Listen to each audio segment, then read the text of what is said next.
Hello, everyone, and welcome to another live broadcast from TrueFire and PRS. We've been running this road trip all month. Bryan is back for our third and final deep dive into some cool PRS gear. But I want to show you this landing page because no one has won anything yet. The drawing will be on June 1st. And you can enter free of charge. And all you have to do is they're showing you the landing page. Someone will post the link to that page. Actually, underneath the video, you'll find all the links. We'll go over that in a minute. But all you have to do is show up, click a button, boom, you earn entries. In addition, there's tons of other fun things you can do to earn additional entries. There's scavenger hunts, there's postcards you can send, there's some Zoom virtual backgrounds, all kinds of stuff. So you should be able to see on the screen right now the 3 PRS prizes. In our first segment with Bryan earlier in the month, we talked about the PRS Sunzera 20-watt combo amp. You guys flipped over that, as did we. In our second segment, we talked about the S2 single cut 594 killer, just killer instrument. And today, I've been really waiting on this one because I'm really anxious to get my hands on one of these. It's the PRS SE T60E acoustic guitar. And underneath that YouTube video, you're going to find links to PRS, links to this landing page. Jump on it, get some entries. You could be walking away with one of these 3 pieces of PRS gear. And with that, I have to say hello again to my friend Bryan. This is becoming a really welcome habit interacting with you, man. Yeah, it's a good time. I like it. I know. And every time we do this, I, like everybody else who views this, whether they view it live or on demand, is extremely jealous of your space there. That is your space. A lot of people think, oh, what is he, in a store or something? No, that's his joint. It And may turn into a store one day, depending on how long, yeah. And the common comment here is we all want to be on the list for your next garage sale. Right. Yeah. I don't even have a garage. Well, listen, tell us all about what you're going to tell us all about today. All right. So today, yeah, we'll be looking at the acoustics. I've got the T60E here, which is actually the very model of PRS acoustic that I personally own, the one that I chose out of all the different models. But I'll talk about the different models, the names, what they mean, some tonal differences. I believe on the PRS site, obviously there's demos of this guitar. I'll be playing it today, but you can also watch the demos on the site. And somewhere on there may be a demo where we A/B a bunch of the guitars side by side. Mm-hmm. But we filmed all of the demos of all the SE acoustics that came out at the time, the 40, the 50, the 55, the 60, the 20, and I'll talk about those models. We filmed them all at the same time, same mic, same setup in the same room. And at the very end of each video, I play the same little piece of music.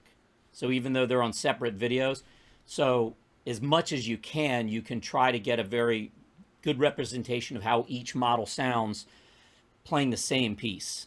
So if you go and watch any of those videos, watch the very end of each one, and you can kind of hear how the 20 compares to the 30 or the 40 compares to the 50, whatever. Mm-hmm. So trying to keep the playing field level from each one to give you an idea of the differences. So real quick, let me just give you an overview of the acoustic line, and then we'll get into what we've got today. Okay. Terrific. So the main thing in deciphering their names in the SE acoustics, they have the prefix will either be A or T. The A stands for Angelus, which is the body shape, the body design. It is the All of the guitars are overall shape is not exactly like anything else. You can't really say it's like a traditional concert body or dreadnought or whatever. It's Paul's own design of the shape and dimensions. But the main difference between the A and the T, the Angelus and the Tonari, is the Angelus is cutaway, the Tonari is non-cutaway. Okay, that's all. So A is cutaway, T is not. Okay. So Angelus, Tonari, and they are both names that came from the private stock acoustic guitar models. Another thing that they all share in common with the private stock guitars, that start in the, I don't know, $8,000 range and up, they use the exact same bracing system. So Paul uses this hybrid bracing system that is a more traditional X brace in the center of the guitar, and on the belly of the guitar is a fan brace, which is much more common in the like in the nylon string world. Paul's belief in the way an acoustic guitar should act, he was, I think it was Torres, or there was some like Spanish builder from a century plus ago where Paul found an acoustic guitar, this tiny little bodied acoustic guitar that he said was one of the loudest instruments that he had ever played. He couldn't believe it, just didn't make sense. This little tiny body that just was an absolute cannon, and it sounded wonderful. So he basically studied and measured that guitar as much as he could, the bracing, the type of wood. One thing that he found is that backs and the sides were braced very tightly. They are not meant to be as resonant. It's all the top. The top is the speakers, the soundboard. And if I think back to like my early days in the studio where I was learning about getting sounds, and I would pick up an acoustic and it would sound nice and big and full, and the moment I put it up and hold it against my body, I lost all the low end because so much of the low end was coming from the back, or the back vibrating. But the moment you hold it, like if I held it out like this, it was big and full. The moment you did that, it just choked it. And I used to have to record acoustic guitars sometimes, like with the guitar in an uncomfortable spot away from my body, because I didn't want to like kill any of the tone.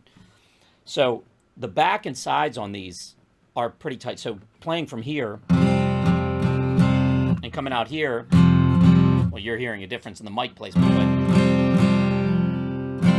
I'm not choking any low end from the back. But right here, if I push here, you kill all the tone if you're pressing here. This is right now, this is where the guitar is resonating. And is that because of the bracing? I always kind of, thought that bracing was more about construction, but you're saying it really impacts. Oh, absolutely. Bracing, okay. I think, on an acoustic guitar is probably one of the main, probably more than body wood, or, or what is going to affect the output and the tone of the guitar, both the volume and the actual tone. And the bracing is a balancing act between being strong enough. Like, it's easy to put braces in there and make it nice and strong, but it's going to be a very dead sounding instrument. Trying to make the bracing be as minimal as possible, so that it, the less it restricts the top from vibrating. Think of the top as like a speaker cone. Yeah. The more you put on the speaker cone, the crappier it's going to sound, right? You're trying to let it move freely, but you have these, wires trying to pull on it, this thin piece of wood of the top. So you have to strengthen it, but you're trying to strengthen it just enough to be stable, but not enough to deaden it. So it's a balancing act, and obviously there's multiple ways of doing it. Guitar luthiers for centuries have been working on that puzzle and figuring it out. And, so one thing that he was saying also that made sense to me is that, guitars that sound big and full and produce a lot of the low end from the back can feel okay to a listener, or I'm sorry, from the player's perspective. Like, you hear it, but sitting in front of it, you don't necessarily get it. So the idea of building these guitars that project out to the audience, guitars that, you think about all the classic acoustics, the staples that people talk about that are cannons that, like, you could play and cut through in an acoustic environment, in a bluegrass environment, it doesn't matter if the back is putting out a lot of low end. That's not going to translate out there, right? The idea is you know, Paul, we did a thing one time. It was in the big theater at Sweetwater, and he had a private stock guitar that was a Brazilian rosewood back and sides, and all. He sat on the stage in this huge theater, and like unplugged the guitar wasn't plugged in, and he was strumming it, and I stood in the very back, and you could hear it clear as a bell. Like it filled the room, and it wasn't overly loud. It was just this full. It was amazing to me how much it. I wanted that guitar really bad, but I'm even. So it was too much. Are all PRS acoustics have that same bracing X up front, fan in the back, The only in the one- front?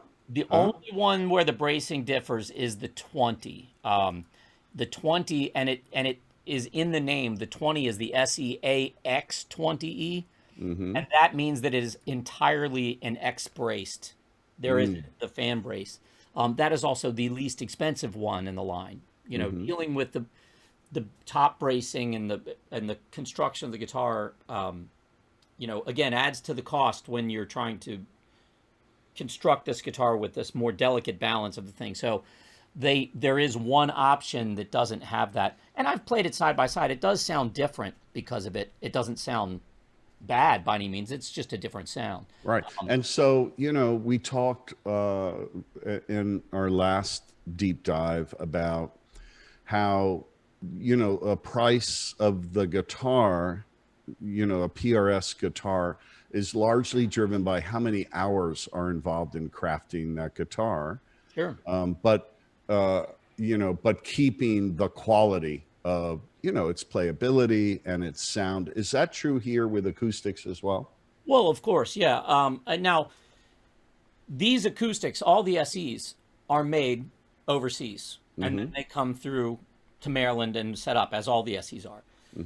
The only PRS acoustics that are made in Maryland are private stocks. And I don't exactly know how many people are, I mean, Paul Miles, who heads the private stock team, he has a team of people that work under him, but only a handful of those actually work on the acoustics.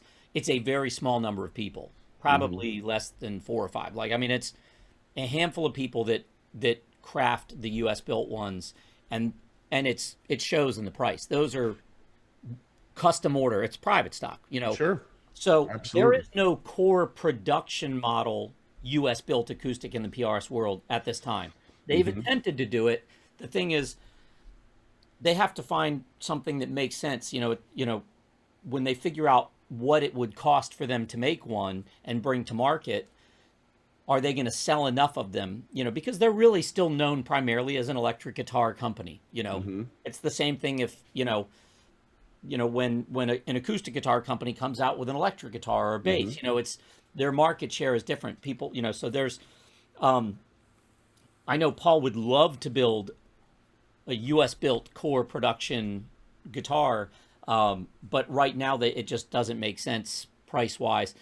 No, I wouldn't count it out. But all of these guitars, the price is definitely indicative of the cost of the materials, the cost of the wood, and the time. But really, there's not a, you know, you're talking about, I think they start in the $500 range and barely go up to, I mean, none of these crest much over 1,000. You know, Right. even the most expensive one is still right around $1,000. And are these also shipped directly to Maryland?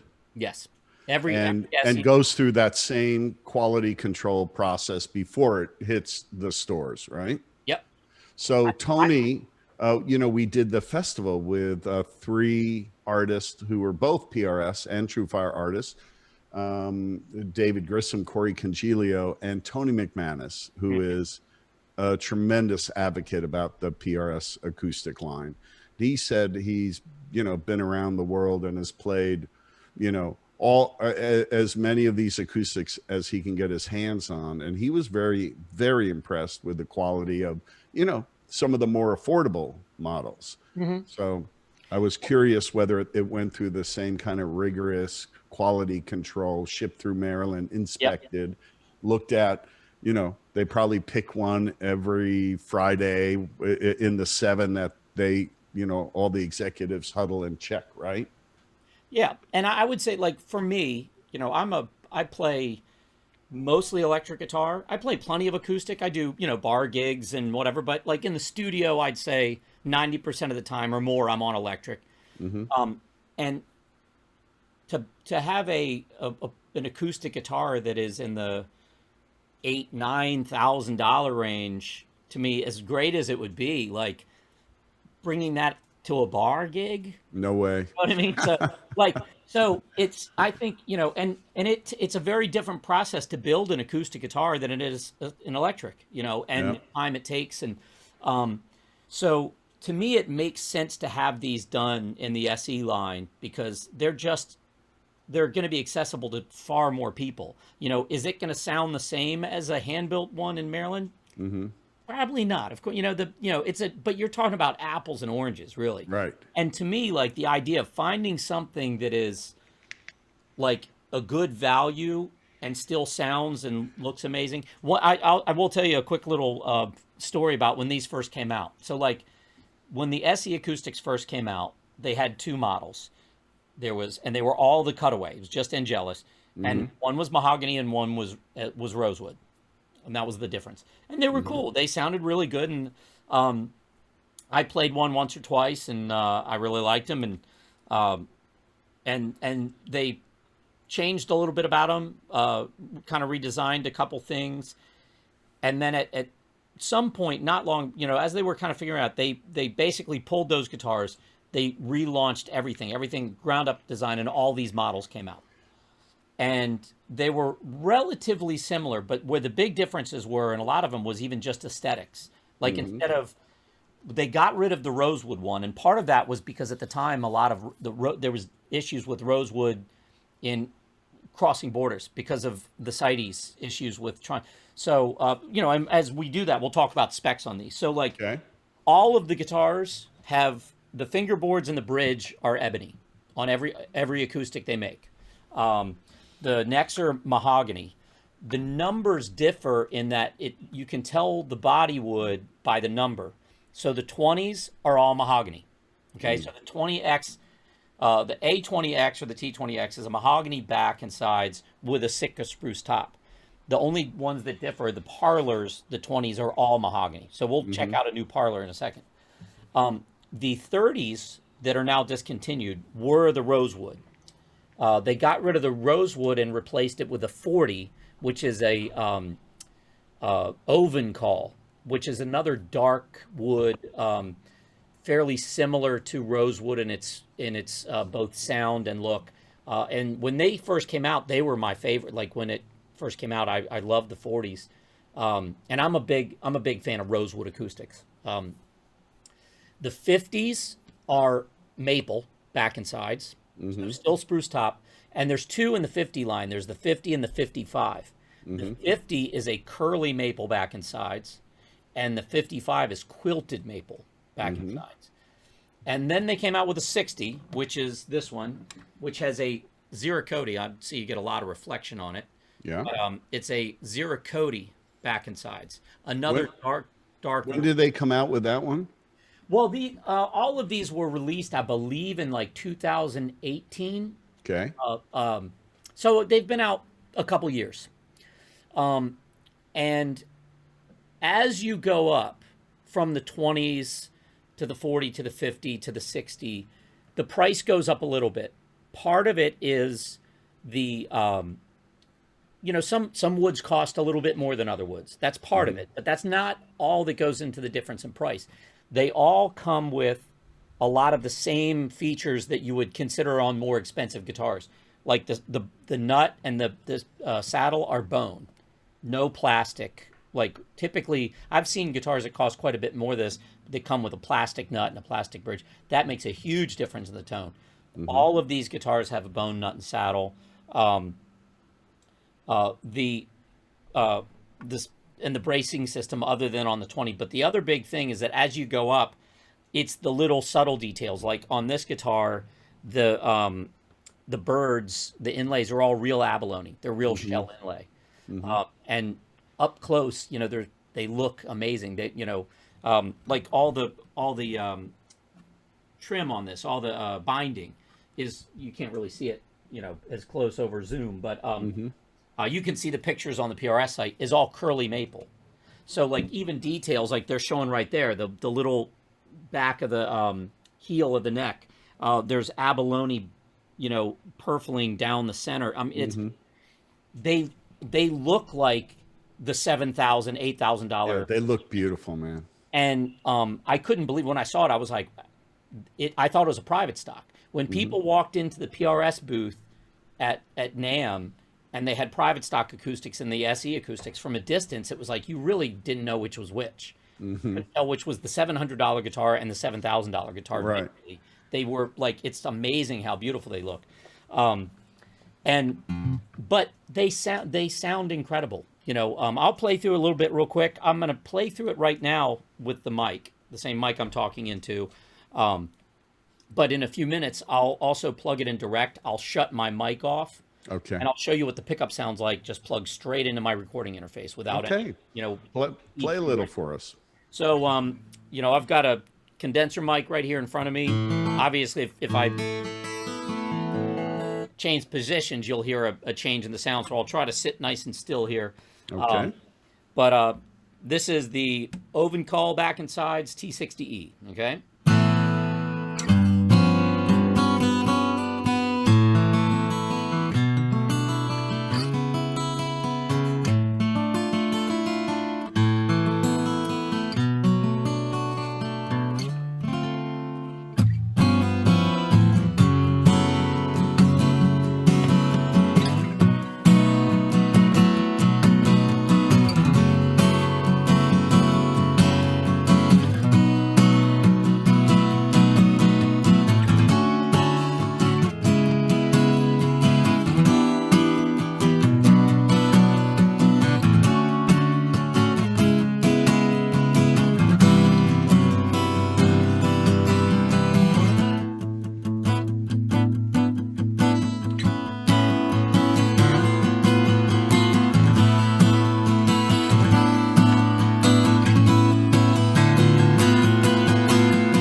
Doesn't sound bad at all, especially on Zoom. You know? Yeah. I mean, if it sounds good on Zoom, you should hear it in person. I know. So this model is the one that I personally chose when I got to play through all of them side by side. The Oven Call to me has a and that model again is the T60E. The T meaning that is the non-cutaway. So this exact same guitar is available in a cutaway version. It's just called the A60E. The E just means that it has electronics on it. And so you're playing the guitar that we're giving away this month, right? This exact guitar in my hands right now is the one somebody will win. This is not mine. No bait and switch, right? Mine is sitting back there. Okay. And the reason why they're giving this one away was when they called me and said, hey, we're doing this thing with TrueFire. We're going to do an amp. We're going to do a guitar, an S2 guitar, and an acoustic. And they said, what do you have at your house that you can use to do the demo because of the issues of trying to get stuff back and forth? And I said, well, I have a T60E. They're like, perfect. That'll be the giveaway. You can use yours as the demo and we'll give one away. But I happened to be at the factory. I had to pop by the factory to drop off something and pick up something. And so they got me this one. They're like, here's the guitar we're giving away. Take it back. So perfect. So this is the one that will be in somebody else's house before too long. And, you know, I'm being very careful. You know, no scratches or nicks. Yeah. I'm not wearing a belt or anything. Okay, good. But so to me, the sound differences between them, the Oven Call reminds me a lot. The Oven Call and the Ziricoti, this one. I always mix those two up. I say the names are so fancy. Ziricoti and Oven Call, both to me are closer to what you get in a rosewood guitar. There's a little bit more low end. The top end is a little bit rounder. you know, the buzzword. It's warmer, I guess you could say, but it's Yep. you know, but it's a little more scooped in the mid range. It's not as mid range forward. To me, the most mid range forward one is the mahogany. The maple, by far, to me, is the brightest of them. A little less in the low end. You know, I've had questions all the time when people are like, "Well, which is the best one for this kind of music or that kind of music?" I don't know if there is an easy answer for that. I think if you do a lot of finger style and you want that mid range to cut, the mahogany works really well. I'm a strummer more than anything.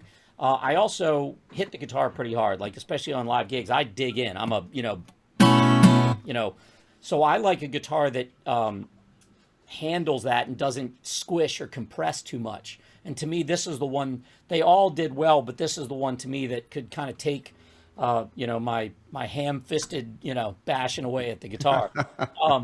But they all sound great. They all look beautiful. As far as the difference between the cutaway and non-cutaway, with the cutaway version, you get a little bit better access up here. I don't really play up this high on acoustic very often, and there's something about a traditional non-cutaway acoustic that I personally prefer the aesthetic. That's just me. As far as the cutaway having any less volume or bass, I don't hear any difference to me. So if you prefer cutaway guitar, this exact guitar is available in that. Beautiful. So you demoed it, acoustically, miking it, right? Yeah. You want to hear it plugged in? While you plug it in, let me do a little kind of commercial here. Yep. I just, if you're watching on YouTube, underneath the video are some, important links, right? The first link is a check-in link. If you just check in, just let us know that you're tuned in now. You're entered into a drawing, and we're giving away a $100 TrueFire gift card. So, easy. Click it, enter, boom. Hopefully we'll pick your name. The next link is the Road Trip 2020, which is that page we've been showing you, where you can enter the giveaway and win one of these 3 killer pieces of PRS gear, including this T60E that Bryan's kind enough to give us a deep dive on. But there's also links, there's links to PRS site and some video links on both this guitar, the single cut 594 electric, and the Senzera 20-watt combo amp. And the final link there, you got to check out. We did, 3 just killer presentations from David Grissom, Corey Congilio, and Tony McManus. Did a little TrueFire PRS festival. There's a link there. It's available on demand. It'll absolutely blow your way. But listen, while you're underneath the video hanging out there, just drag your little mouse over, click that thumbs up if you would, if only to thank Bryan for sharing his expertise and his time and that killer little space he's got there. We really appreciate it.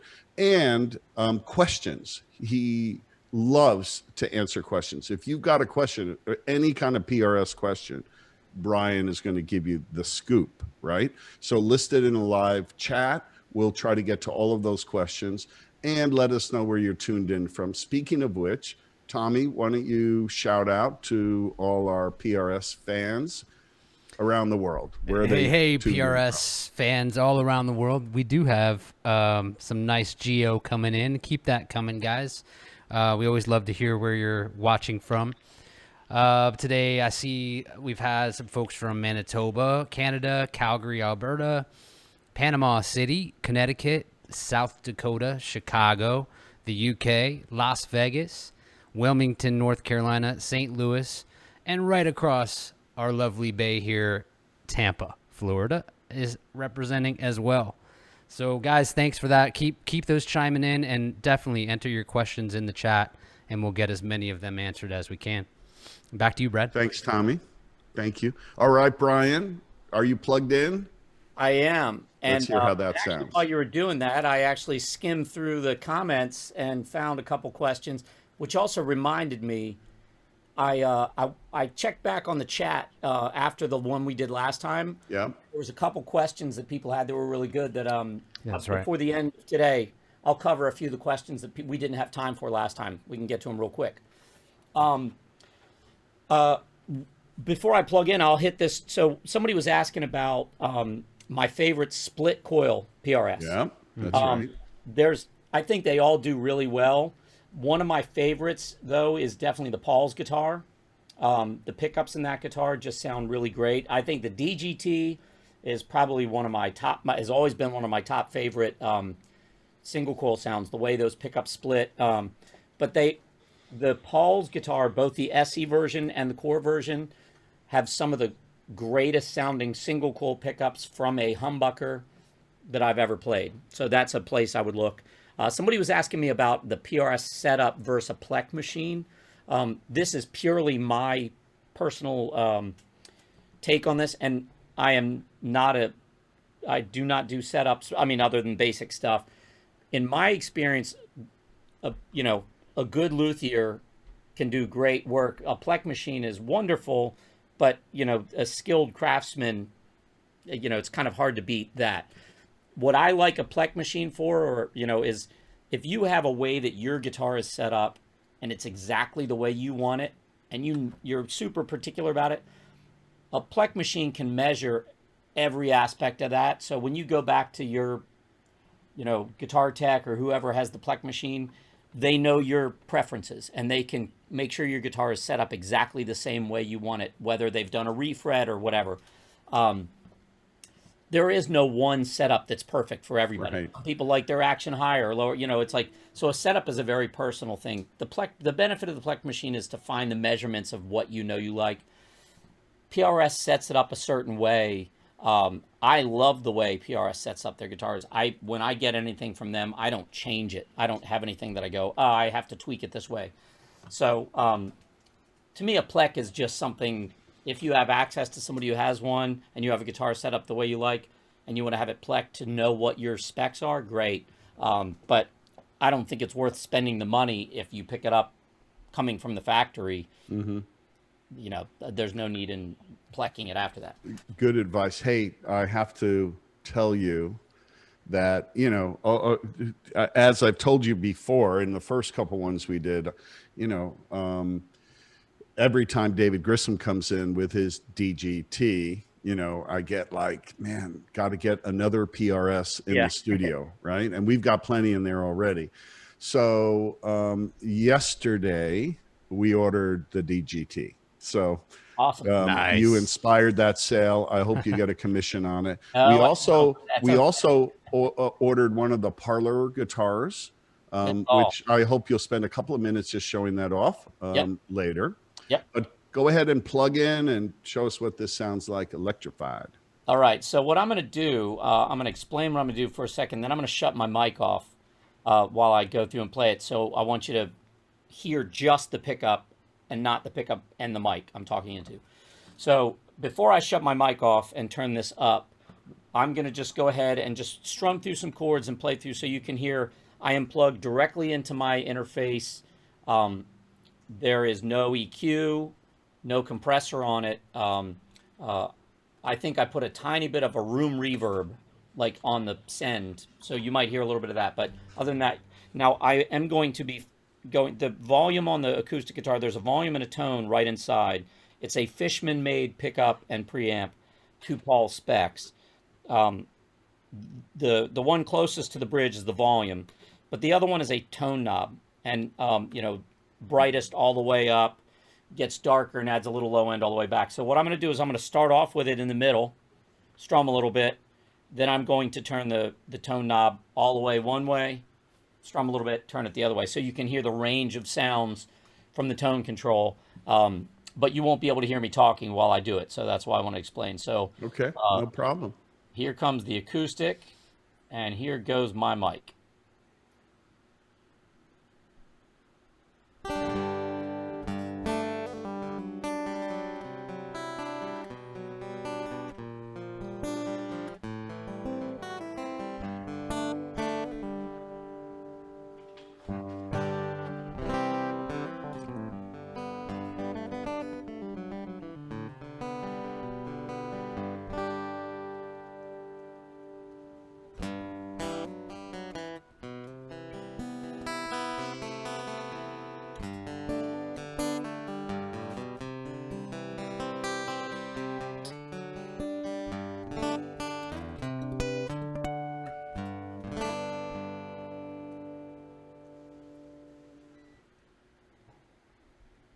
right, so what you heard there was just straight out of the pickup in. And, you know, as most people know, like a piezo pickup is kind of a necessary thing for gigs. You know, nobody's miking their acoustics in little bars and stuff like that. But where they do not sound nearly ever exactly like a mic'd guitar, you know, finding you know, I've had very good results in plugging this in a lot of different situations. It's a, you know, great sounding little pickup. I think it sounds really good regardless of whether you want it super dark and round and warm all the way one side, all the way up is bright, but it's not, you know, it's really usable everywhere in there. It's a very simple preamp. You don't have a million bells and switches and stuff like that. It is active. There is a battery in it. The battery is located right here, which is really nice because I can't tell you how many times I've been on an acoustic gig over the years where the battery in my guitar dies and it's inside here. I know. And I'm That's like, the worst. God, you're, you know, loosening strings and trying to get your arm in there, and, you know, Yeah.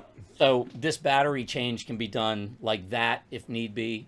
You know, I even like, I like the fact that it's the jack is not necessarily up on the end pin. Not that that really bothers me, but it's nice and quick and comfortable to get to. It's just the one little box. It's the same box where the battery goes into. Again, it's exactly how it is on all the PRS acoustics. The same pickup, same electronics. From the other thing is also they all come with a hard shell case. Really? Very nice, heavy duty, good hard shell case, not like some chipboard case by any means. So all the acoustics come with that. And are you saying all the acoustics come with the same Fishman pickup? Yes. Killer. Yeah. Actually, I'm sorry. They all these the Parlors do not come with the hardware the case. They have a really nice heavy duty padded gig bag, and for a guitar that size, for like a travel guitar, to me that's actually a better. That's what I would want for it anyway. And the Parlor guitar, which I'll pick up and play for you now, is the only one that you actually can get without the pickup if you want. The Parlor pickup is an option, which is, I think, really nice. If you don't need the pickup or you have your own pickup that you want to put in it, you know, you're not paying for it in the guitar. You know, you have the option to get it without, which I think is cool. Very cool. So let's pick that one up and have a look. Sure. And while you're doing that, I encourage everybody out there to, if you haven't asked your question yet, please put it in the chat feed and we're going to answer every single question. That's a promise. Last week, there was a couple questions. Somebody had asked about the difference of the pickups of a DGT and the 594 pickups. They're both vintage-inspired pickups for sure. The 594 pickups in the core model use a 5815 LT, which is a low turn, means low turn. It's a lower output pickup. The S2s use a 5815S, which is, I would say, both of those pickups, all of the 5815 pickups are a lower output pickup than the DGT pickups. So DGTs are still very vintage voiced, but there's, especially the bridge pickup on the DGT, has a lot more mid and upper mid. To me, it's got a lot more of a growl to it.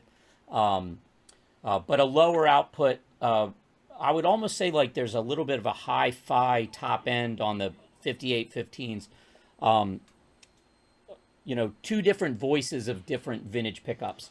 I think for what David does with his kind of like edge of breakup on an amp that has that really more like, he's more of that tweed. He likes the mid-range and the bite of the tweed more than the blackface scooped mid. Like, Yeah. You know, listen to David's playing for a great idea of what the DG What it sounds like. Exactly. Yeah, and I'm very similar to him in that mid-range to me is everything. Like mid-range is where you live as a guitar player. That's what goes through the mix. I love both of those pickups. I was saying last week how much I love the 5815s, even though I don't have a DGT yet. I do have a guitar that has the DGT pickups in it.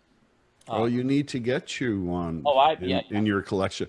Hey, there was another question I got asked, yeah. in real life, okay, about the Sunzera amps, Sure. and the question was, we're giving away the 20-watt version, Mhm. right? Which I would imagine is perfect for, if you play a lot at home in your practice room, or, you have a couple of guys over.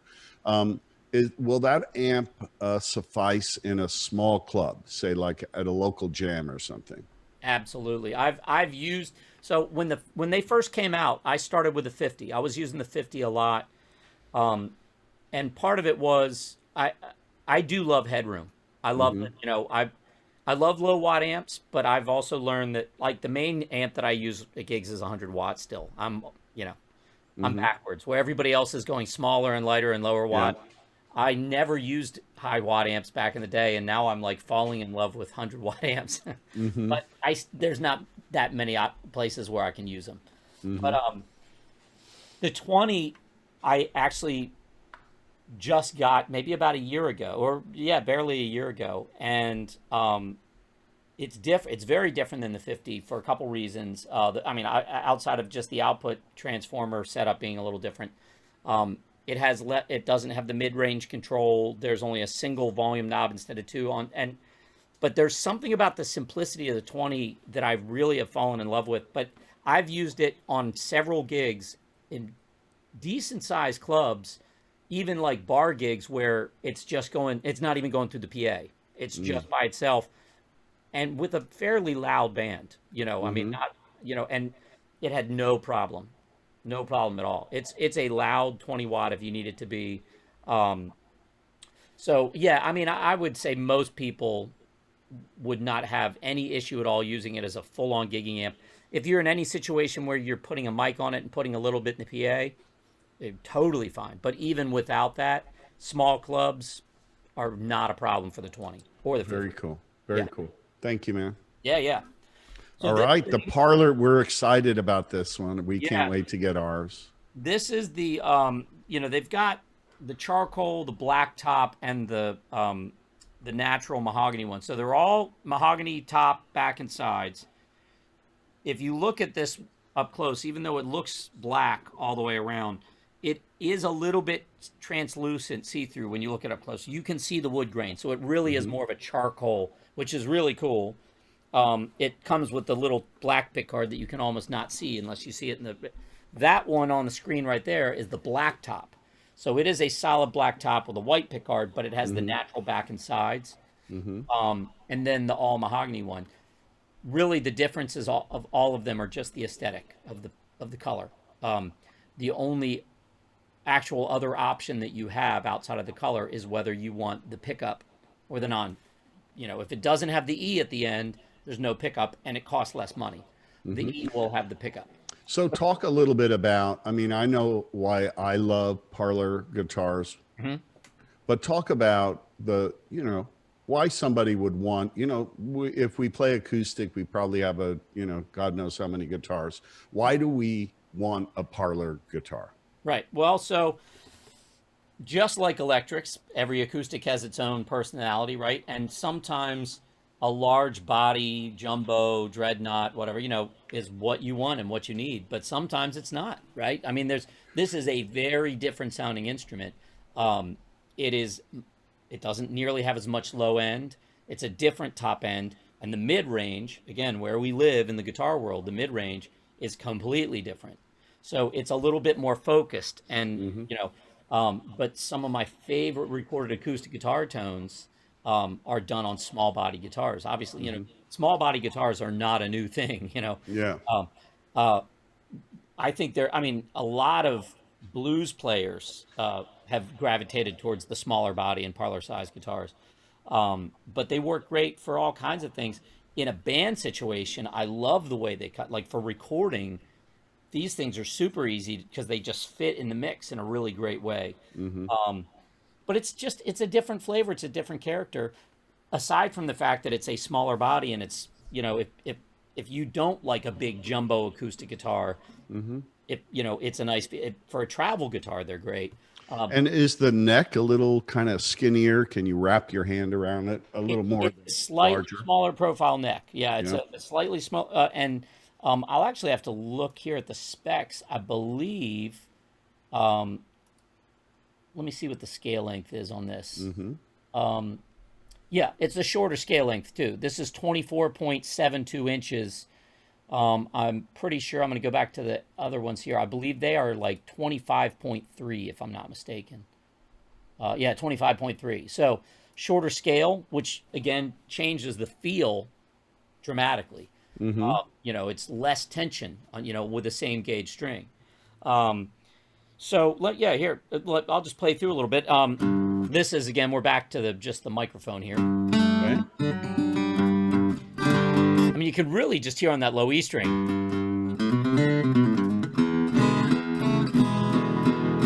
It's not nearly as much low end. And in a second, I'll just flip back and forth between these two guitars so you can really hear them side by side. Perfect. But so here, let me just play a little something on this. I'll just grab the other guitar and play the same kind of thing, right? I'll do like a little E blues kind of thing, right? Excellent.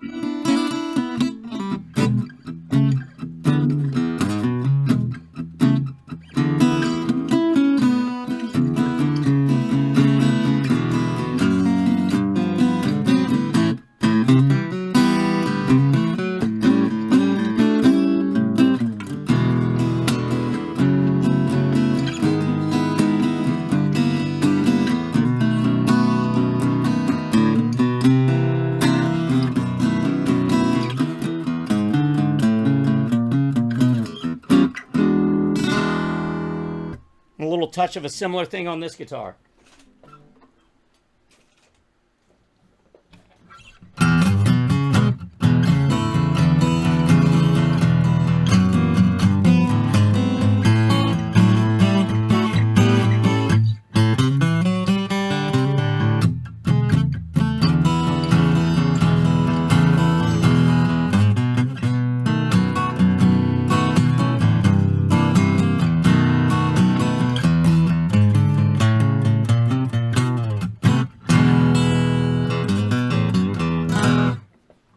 Nice, man. Obviously, a much more full range sound on this. Yes. Shimmery top end, more low end.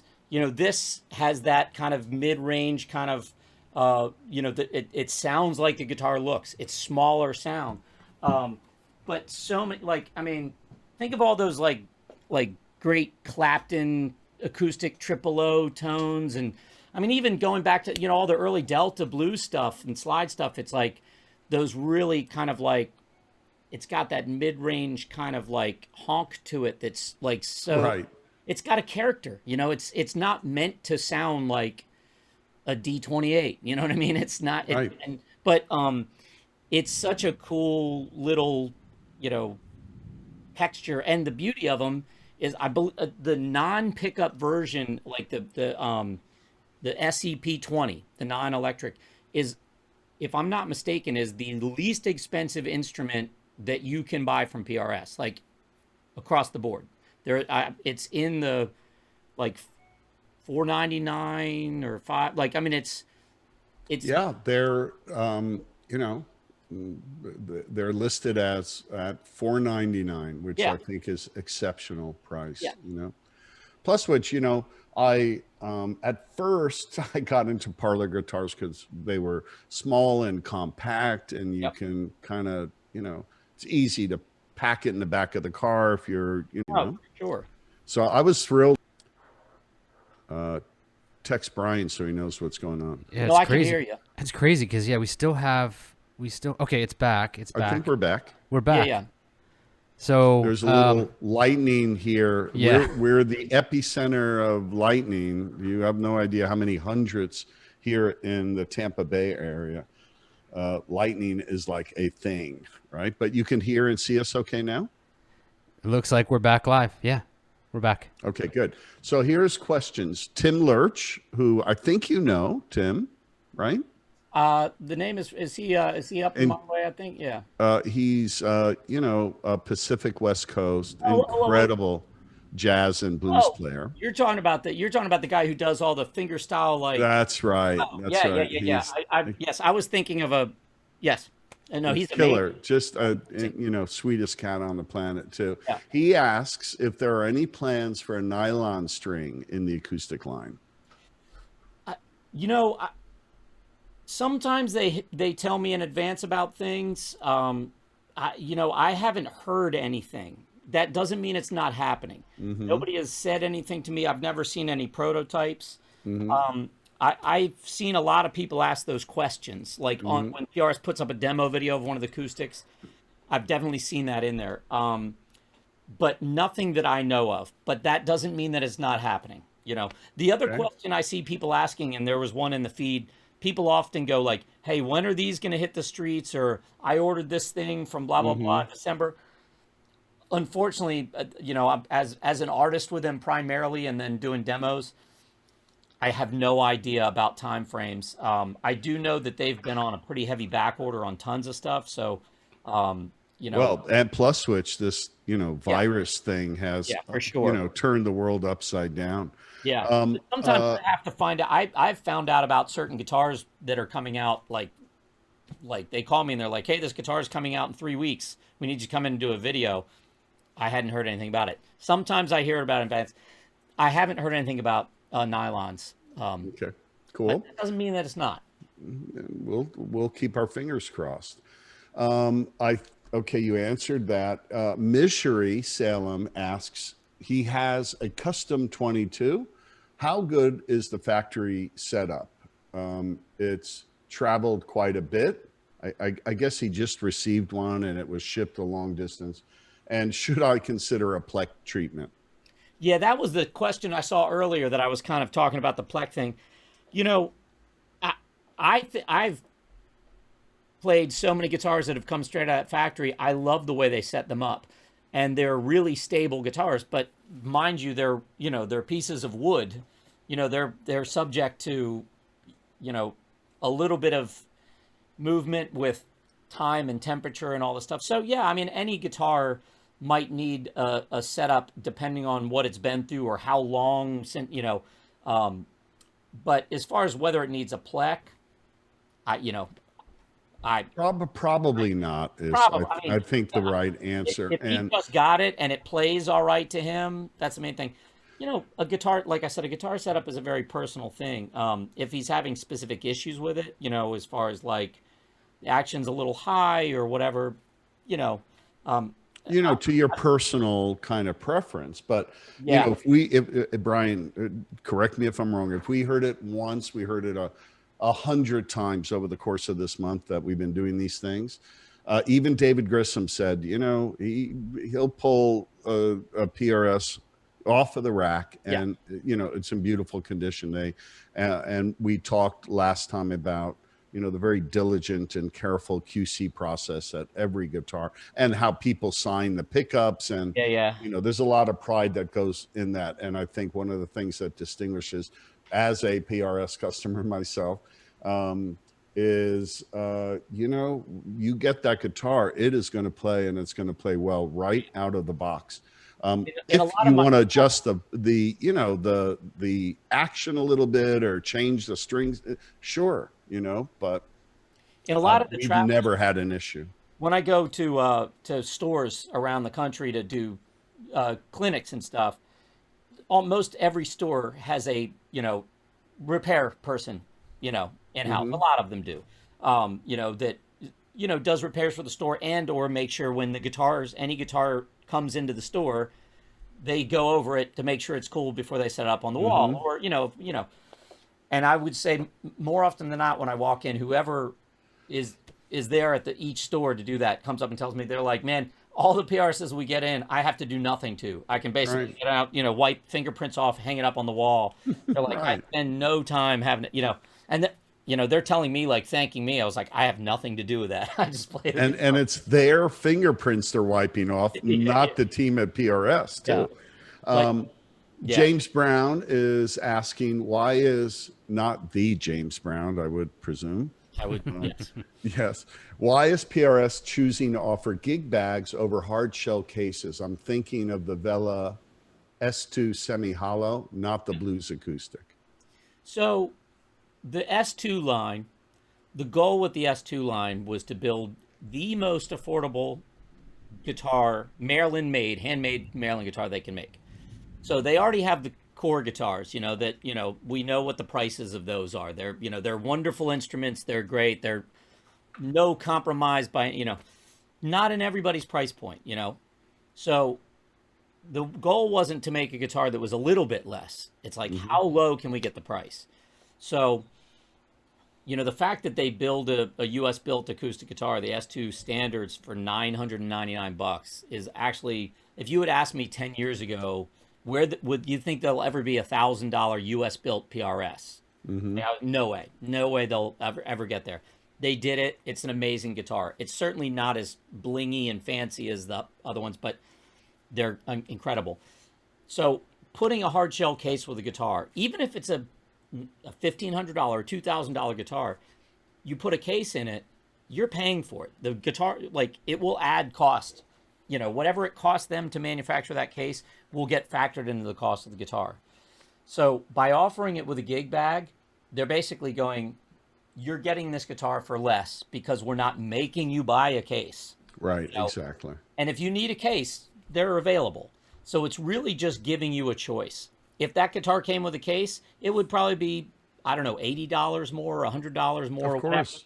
Yeah. So personally, I'm a gig bag person. I carry my guitars around in gig bags. It's so much easier. Cases are just things I have to find a place to store. They're piled up back here and in these shelves. And I have a storage unit to keep guitar cases because they're a huge pain in my butt. So if a guitar comes with a gig bag, to me, it's like, great, that's fine. It's easier to store. I do get that to a lot of people, they just don't understand how you can have a $1,500 guitar, $2,000 guitar with a gig bag, but it would be a $1,600 guitar or a $2,100 guitar with a case. They're just giving you an option. It makes sense, man. Let's see, we have any left-handed options in the acoustic line? Left-handed guitars are rare in the PRS world. They do make a left-handed SE, custom 24. The problem is they have so many models, and making left-handed options and all of them would be very difficult, especially in the US factory, because they're tooling everything in-house. And everything has to be switched. The birds, the headset, it's like, you have to have so much in production to build a left-handed thing. I would say, people have asked Paul when he and I are on a clinic together and somebody will say left-handed thing. His answer is always like, they don't make left-handed pianos. It's such a silly answer. But like I would say to a left-handed person, you will probably, it'll take you less time to learn how to play guitar right-handed than wait. So that being said, though, in acoustic, this guitar is easier to flip over than, you don't have controls. It's not a perfect answer, but you could set this up to play left-handed pretty easy. It would just need a new saddle and a new nut, and the controls are just in there. It'd be a lot easier than switching an electric. Unfortunately, and that's what a lot of left-handed players do. My son, my oldest son is left-handed, and he's primarily a drummer, but he plays some bass and guitar and stuff. And when he was little and he would pick up the guitar, I would just put it in his hands the same way I held it, because I was like, your life will be a lot easier if you don't have to. You're going to use both of your hands anyway. So I hate to say that to lefties that already play like this. I don't ever see lots of left-handed guitars in the PRS lineup. There's always private stocks. If you want a 594 left-handed, they'll make you one. They will. But it's not going to be cheap, I have one more question, which is, does PRS still make the JA15? I don't believe that that's still a production model. Models come and go, for sure. And it's really based on sales. If you go to the products page on the PRS website, you will see basically everything that is a model. And the JA15, I think, has been gone for a while. However, everything, within reason, I believe, is available in private stock. So they will make a JA15. They are out there on the used market here and there, but definitely harder to find. But as far as right now, it is not a production model. Cool. You, as always, man, were terrific today. Super informative. And we really appreciate you, taking the time this month to do these things with us. Glad to do it. And I've got a feeling we're going to be doing a lot more PRS things together. So I'm looking forward to that. Absolutely. I just want to draw everybody's attention below the video. The first thing you should do is go click that thumbs up button and to thank and share your appreciation for Bryan's excellent deep dives on these, the amp and the two guitars. And then again, all of those links below. You have until June 1st, when is June 1st? Is it 30 Monday. days? Okay. Monday. So you still have some time. Go over there, earn a couple of days worth of entries, and you might be walking away with an acoustic, an electric, or a great PRS amp. You've also got all of the links to PRS, to the videos, to the spec pages. And you got to check out that PRS festival. Those guys did a fabulous job, and good gear rundowns there as well. Thank you, Bryan. You're so awesome, man. I'd love to do it. One thing I did remember too, there was a question last week. Somebody brought up the S2 Studio, and I completely had a brain fart. You are so thorough, man. Yeah. You are so thorough. Go ahead. Because I was in my mind, I was thinking special. There's a special model and a studio, and the special was never available in the S2. But I totally forgot the guitar they were talking about was a limited run, came out about 2 years ago, I think, and it was like a limited 3-month order window, and it was so yes, I know the model they're talking about. It was I believe it had the a Starla bridge pickup and 2 Vela pickups, but it was like a hum single pickguard trem. Almost it was before the Mayer guitar came out, but it kind of got into those Fendery single coil worlds. It was an incredible guitar. If the Silver Sky hadn't come out, I would have one of those for sure. They're a little different for sure, but if you can find one of those, or if somebody got their hands on one or was curious about picking one up, if you can find one, grab it. They're amazing. I don't know if they're going to make it a model down the road. I would love it if they did. It's a really cool guitar. Awesome. You're the best. Great job, man. Thank you so much. And we'll talk soon. I think we're going to talk next week, actually. Yep. All right. Later, man. Have a good Good luck, weekend. everybody. See you soon, Bye. man.